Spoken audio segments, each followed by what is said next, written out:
Do you know that every year 7,000 daughters in our country are burnt to ashes in the fire of dowry? Every day 18 daughters fall prey to this dowry curse. In the last 20 years, 1.25 to 1.5 lakh daughters have been swallowed by the demons of dowry. And these are not our figures. These are the figures of NCRB, which scream that today Bihar, Uttar Pradesh, Madhya Pradesh, Rajasthan, Haryana are not just states but have become graveyards of daughters. Look at the case of Shivangi Shabana in Bihar. Look at the case of Rani, Inshika, Muskan or allegedly Nikki in Uttar Pradesh. Komal of Delhi, Ridiana of Tamil Nadu. Today, these are not just names. These are our daughters. Their screams should have been enough to wake us up. We should have asked this question, that till when will our daughters burn? But regretfully we have to say that today the death of daughters is the new normal for us. We turn the page of the newspaper. We hear it on TV and move on in a second. It is as if it does not matter to us. And this is when most of the cases are not registered. We are mentioning these government figures. Perhaps we are also guilty for this. In our country, daughters are taught from childhood that when you are being sent off, everything from Dolly to Arthi will be taken to the in-laws' house, and this is why daughters suffer atrocities. They remain silent so that the parents do not feel heartbroken. But when the limit of tolerance is crossed, their breath stops. We are counting these figures today because a few months ago, when stories of cruelty against 4-6 men came to light, the entire male society was scared. The male society was screaming that, "Bhai Sahib, we are afraid of getting married." The girls of today cannot be trusted. But sadly, when it comes to daughters, when news of rape comes, when lakhs of daughters are killed for dowry, we and you do not feel uncomfortable. We scroll the mobile. Turn the page of the newspaper. Move ahead on TV. But think today, why doesn't the pain and screams of the daughter who was burnt alive, strangled, poisoned shake us? Will we be troubled only when this happens to our sister or daughter? Have we become so stone-hearted that our soul doesn't tremble even at the funeral pyres of our daughters? And that is why today this video is not an ordinary video. This video is a warning today. It is the scream of those daughters who were killed by the dowry wolves. This video is an attempt to awaken the society which is silent on the death of daughters. This video is asking questions to the society which is silent. And that is why today we will tell the story of each daughter and then understand the issues which are giving birth to this leprosy. An incident of Shivangi of Vaishali, Bihar, which shook me. In Nadlalpur village of Vaishali district of Bihar, a father burns the funeral pyre of his daughter Shivangi in front of her in-laws. Do you know why? Because the in-laws had murdered his daughter and hidden her body. They had thrown it in the river. The father kept wandering from door to door. Then somehow, when he did not get the help of the police, he himself searched for the dead body. Shivangi's father searched for the dead body. The same father who once laughed at the laughter of his daughter, who had sent her off in a red dress. He collects her ashes. What was Shivangi's crime? Not being able to satisfy the dowry hunger of her in-laws. That is why her father threw her on the doorstep in front of her house. Nikki's story from Uttar Pradesh is also popular, although many different angles are coming in Nikki's story. But still, how her relations were with her family members in her house is not hidden. How she was burnt in this story will be decided by the investigation of the police administration. But whatever is coming out inside is telling that her in-laws had made her life difficult.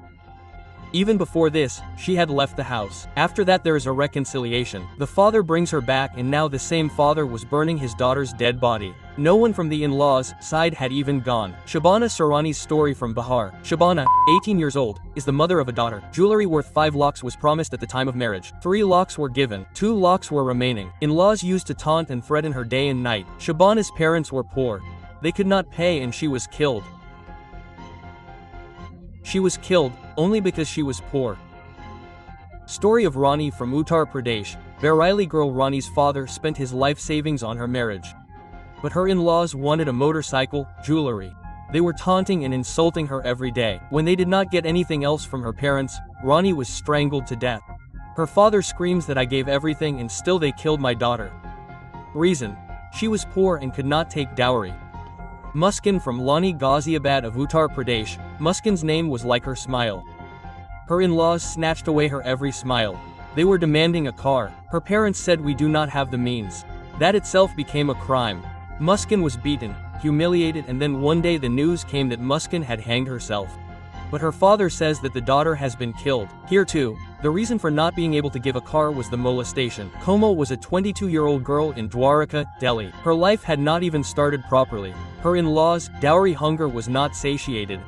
Whatever her parents gave was not enough. Komal was killed.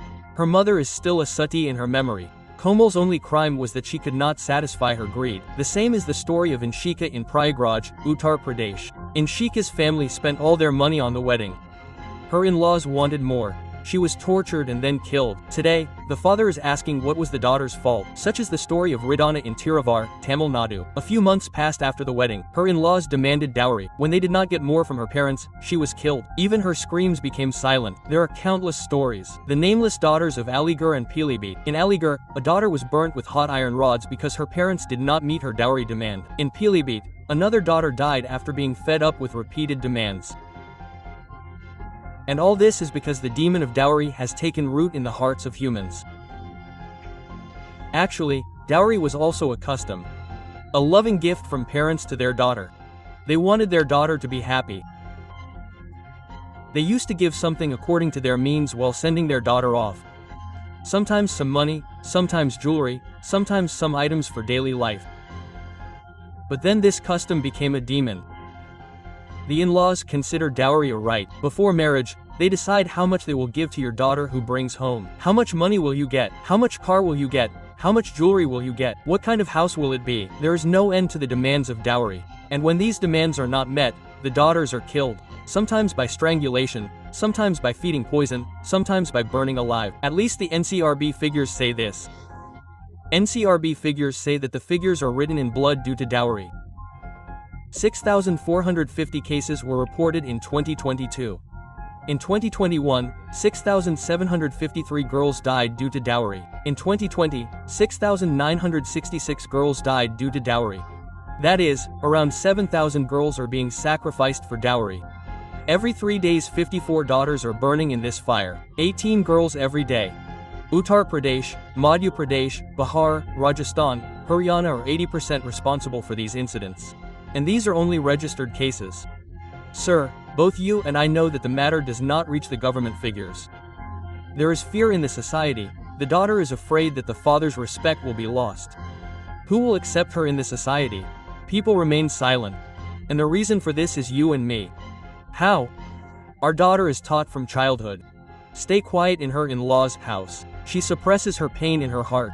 They remain silent so that their parents do not have to suffer. Yes, when the limit of tolerance is crossed, then the breath stops. What has been put into the minds of daughters, from Dolly to Arthi?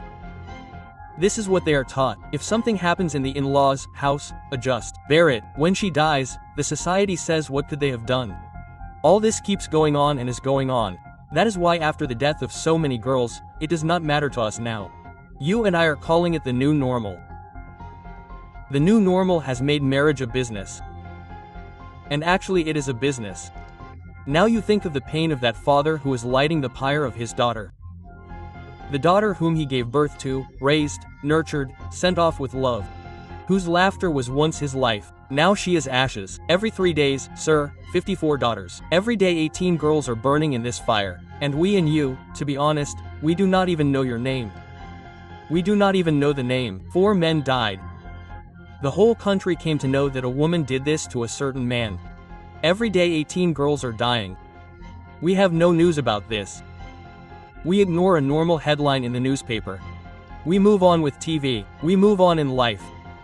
The question is, have we become so shameless that we cannot hear the screams of our daughters? Is our soul so dead that the fire of funeral pyres does not scorch us? And perhaps the law has also become blind. Because the law is there but only on paper, not in reality. In our country, a law has been made against dowry. Dowry Prohibition Act 1961, giving and taking dowry are both crimes. But the reality is that dowry is being taken and dowry is being given. Before marriage, it is decided what will be taken and what will be given. In 99% of arranged marriages, these laws look strict on paper. In reality, they are weak. There is a reason for this. Delay in investigation. Police does not take the matter seriously. They are negligent in collecting evidence. There is fear of witnesses. Corruption weakens the investigation. Hearings are delayed. Cases go on for years in the courts. By the time the verdict comes, the witnesses change. Evidences disappear. Sense of punishment. You will be saddened to know that in dowry murder cases, not a single murderer has been hanged till date. A few years in jail and then bail. This does not create fear. This is what makes the murderers fearless. They know that the law will not reach them and the society will see a tamasha for 4 days and then the next incident. Every day 18 are dying. This makes a difference. The figures of NCRB do not bother us, and they should, because in the last 20 years, 1.5 lakh daughters have died, and this is not just a number. This is the painful truth. The truth which we do not even notice. We are living in a time where daughters are keeping pace with every field. Our daughters are in the army. They fly fighter planes, do surgeries. They go to space. They represent India in front of the world. They are making their mark in the world of cricket. In Operation Sindoor, our country's daughters were representing. The world wins. But the demon of dowry burns their flight in fire. And the question is this India? Where on one hand our daughters reach space, but in the same country, sometimes for 2 lakhs, sometimes 4 lakhs, sometimes 5 lakhs, a girl's life is taken away. Think about it if you get time. If you are watching this video till now, then we would like you to watch it, because we hope half of you would have already been cut off. It seems, what difference does it make? If she died, then she died. But if you are there, then think about the pain that the mother feels after seeing the picture of that daughter. The anger on the father who burns the pyre of his daughter. The anger of the brother who is carrying the dead body of his sister. Doesn't this pain shake us? And as a society, can't we hear the voice of these daughters? Every year 7,000 women are dying in India, 18 every day. So today our question is to men as well. What kind of men are you? Aren't you ashamed? Men, this is your responsibility too. Asking for dowry is not manliness but cowardice. Marriage is not a deal but a relationship. Imagine once that someone puts a price on your sister, your daughter, or your mother, that if you pay this much, then only we will bring you home, and if you don't pay, then we will burn you. Every day 18 girls are dying, 7,000 in a year. If you can put a price on your mother, your sister, your daughter, then only you should put a price on others. And if not, then as a society, you should realize that men who ask for dowry are made of beggars. They hide their weaknesses by asking for money. Men, now is the time for you to change too. If you want your sister and daughter to be safe in the future, whatever you are doing will come back somewhere, and women will also have to understand that first of all you have to stop marrying those men who are putting a price on you. Till the day women do not understand this, these murders for dowry will continue. No matter how good a boy is, if he is estimating your price, asking for money from you, and is ready to bring you to his house after a fixed price, then believe me, he can never love you in his life. He can never respect you. He can never do that. And instead of going to such a house and dying, it is better to live in your father's house or get married into an ordinary family. The father will also have to understand, the parents will also have to understand that whatever money they save for their daughter's marriage since childhood, if they put more effort in making their daughter capable, then perhaps these things will not be needed. Women will have to understand that tolerating oppression is not your religion. You are the mistress of your life. If your in-laws are torturing you, then do not remain silent. Tell your parents, tell the police, tell the law. Your silence makes the murderers fearless. Your voice will uproot the root of this curse. The question is, what should we ask? I am telling you. There should be death penalty in dowry murder cases. Laws should be more stringent. Investigations should be expedited. Hearings should be done quickly. Murderers should not be spared. Set an example so that people are scared. Society has to wake up. Awareness against dowry has to be spread everywhere, in schools, colleges, villages, cities. Society has to boycott those who take dowry. Daughters have to be taught that tolerating oppression is not religion. Sons have to be taught that marriage is not a deal. It is life. Refuse to give dowry. If someone asks for dowry, then say straight away that the life of a daughter is not worth money. Empower women. Make daughters financially independent. Teach them that they are the mistress of their life and not slaves of their in-laws. And teach men that they are not doing a favor to their daughter. It is their duty to support her. Asking for dowry is not manliness but cowardice. We will also understand. As media, we will also raise the voice of women by making it a campaign. We will try to understand and raise the story of every daughter. Because Nikki, Shabana, Ronnie, Muskan, Komal, Ashika, Ridna are not just names. These are our daughters. And their screams should be enough to wake us up. This should be a disturbing question. Till when will these daughters burn? Well, the answer to this is very simple. Till the society is silent, the law is weak, till we are not uncomfortable, they will keep burning. But now we hope that if we and you wake up, we will crush the demons of dowry. We will also put pressure on the law to give it more strength. Society will have to wake up and parents will also have to wake up. That is why today this dialogue is not just a dialogue of words, it is a call. Save the daughters, end dowry. Jai Hind, Jai Bharat. Namaste. No.